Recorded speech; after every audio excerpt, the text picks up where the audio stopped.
Monsieur le maire de Sélestat et conseiller général, Monsieur le président de la Confédération de l'illustration et du livre, Monsieur Renegard, Madame votre adjointe, Clotilde Lambert, que je voulais remercier également, Madame Ernie,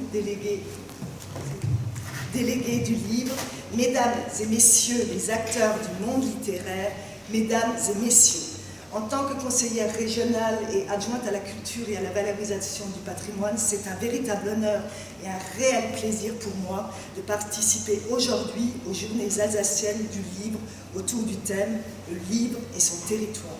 Pour cette première rencontre, vous avez choisi Sélestat, cité à forte valorisation du patrimoine écrit et de promotion du livre. C'est un beau clin d'œil à la ville humaniste qu'est Sélestat. Et Monsieur le maire en a fait l'éloge, et je ne reviendrai pas là-dessus. Sélestat, oui, a une bibliothèque humaniste extraordinaire, c'est un véritable bijou, et elle méritait de recevoir aujourd'hui votre conférence. Nous avons également à Sélestat le Fonds régional d'art contemporain, qui est d'une grande qualité également.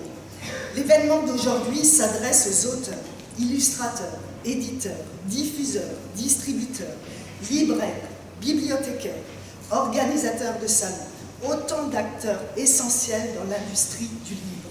Mais c'est aussi et surtout l'occasion de fédérer passionnés ou simples curieux de ces professions. Et j'en ai vu arriver, c'est aussi un réel succès pour ça. À travers une thématique tout à fait pertinente, ces journées permettent d'aborder la question de l'ancrage nécessaire des acteurs du livre dans un territoire, comme celle de leur rayonnement à l'échelle régionale, nationale et même internationale. Avec sa célèbre Haute École des Arts du Rhin, qui forme chaque année des illustrateurs prometteurs, son musée Tommy Ungerer et ses associations de professionnels structurantes, l'Alsace s'affirme depuis de nombreuses années comme une terre d'illustration. L'action concernée de la région et de l'État en faveur du livre a vocation à prendre particulièrement en compte cette spécificité de l'Alsace et à valoriser ce vivier de professionnels. Par la mise en œuvre du Fonds de soutien à l'économie du livre, Madame Ernie en parlera plus longuement l'année dernière, la région et l'État ont ainsi souhaité redéfinir une politique volontariste et concertée, destinée à mieux envisager les enjeux importants de cette filière. Nous en sommes tous conscients. Ces journées mettent en avant chaque maillon à l'aune de ses collaborations avec les autres échelons de la chaîne du livre.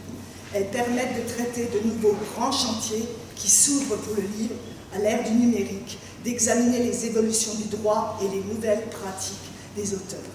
Enfin, je tiens sincèrement à vous remercier pour cet événement. Je remercie aussi tous les intervenants qui témoignent de l'importance en région d'une production éditoriale, artistique, exigeante et de qualité.